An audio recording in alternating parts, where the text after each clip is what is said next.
Hello everyone, now I am going to talk about the concept of inflammation and some of the anti-inflammatory drugs. So the inflammation is some of the host defense mechanism. It is always a natural physiological mechanism to a infectious as well as a noxious stimuli. So it is always denoted by a suffix itis. The main aims of inflammation is to bring the immune cells to a area of injury and also to inactivate or to destroy the invaders and also to initiate the repair mechanism. So the 5 cardinal signs of inflammation includes rubor, which is redness, tumor, swelling, dolor, pain, calor, heat, and functional lysis, that is loss of function. So the inflammation is said to be mediated through 2 types of inflammatory mediators, mainly the plasma-derived inflammatory mediators as well as cell-derived inflammatory mediators. So the plasma-derived inflammatory mediators includes complementary proteins as well as kinins.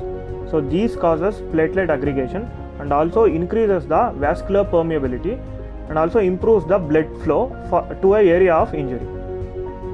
Coming to cell-derived inflammatory mediators, which includes histamines, which is a product of mast cells, and macrophages, which produces the cytokines, and also tumor necrosis factor alpha, interleukins, and mainly arachidonic acid derivatives.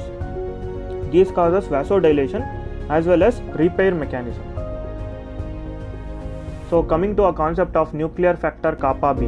So nuclear factor kappa B is a protein complex which is very important for the production of all the pre-inflammatory mediators, and it is believed that nuclear factor kappa B will also involves or it also regulates the genes which are related for the production of inflammation and inflammatory mediators.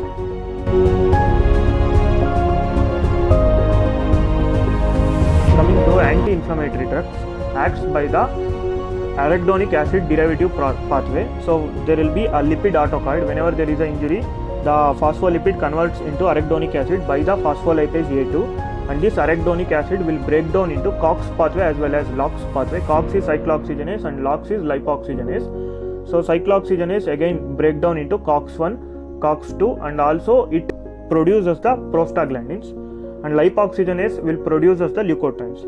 So whenever we administer the anti-inflammatory drugs, most commonly steroidal and non-steroidal anti-inflammatory drugs.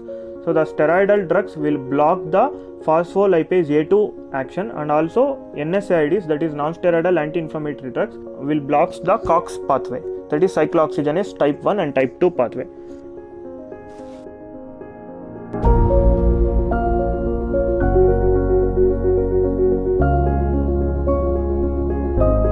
Steroids are the most potent anti-inflammatory drugs, which includes short-acting drugs like cortisone, hydrocortisone, intermediate like prednisone, prednisolone, triamcinolone, and long-acting like dexamethasone, betamethasone, and paramethasone. Coming to non-steroidal anti-inflammatory drugs, so the first classification is non-selective COX inhibitor.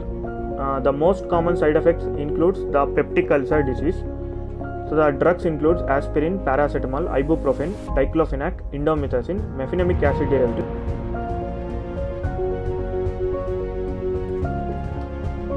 The benefits of NSAIDs are: it is a very good analgesic, antipyretic, anti-inflammatory, antithrombotic, as well as it closes the patent ductus arteriosus. And coming to contraindications of NSAIDs, it is always BARS, that is bleeding, asthma, renal diseases.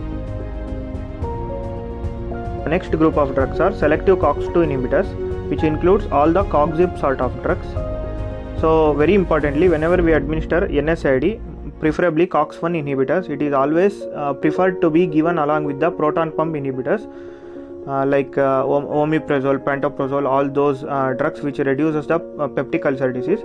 The reason behind this is whenever we administer NSAID, it blocks the COX pathway and there can be damage to the prostaglandins which are present in the stomach, which may lead to peptic ulcer.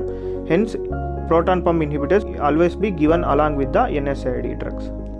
So whenever it comes for Ayurvedic concepts of anti-inflammatory and analgesics, Shellaki and Guggulu are the very best drugs, and Shellaki, that is Boswellia serrata resin, also has shown a very good nuclear factor kappa B inhibition effect, and also tumor necrosis factor will be inhibited by this. And coming to Guggulu, so Guggulu sterones can inhibit the nuclear factor kappa B and also reduces the inflammation just similar to that of COX inhibition. and also has shown suppression in the interleukins, tumor necrosis factor alpha, and also interleukin beta. Next, coming to curcumin. So curcumin is also a potent blocker of nuclear factor kappa B and also reduces the inflammatory stimulations. And curcumin can also inhibit the COX-2 pathway as well as tumor necrosis factor alpha and also LOX pathway. All these along with the C-reactive protein can be reduced by using curcumin.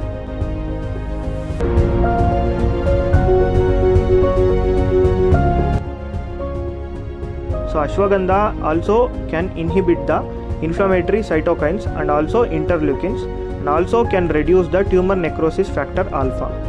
And ashwagandha is believed that it is a natural occurring steroidal drug and it can be compared with the hydrocortisone, but not exactly, but can be compared based on the effect and potency.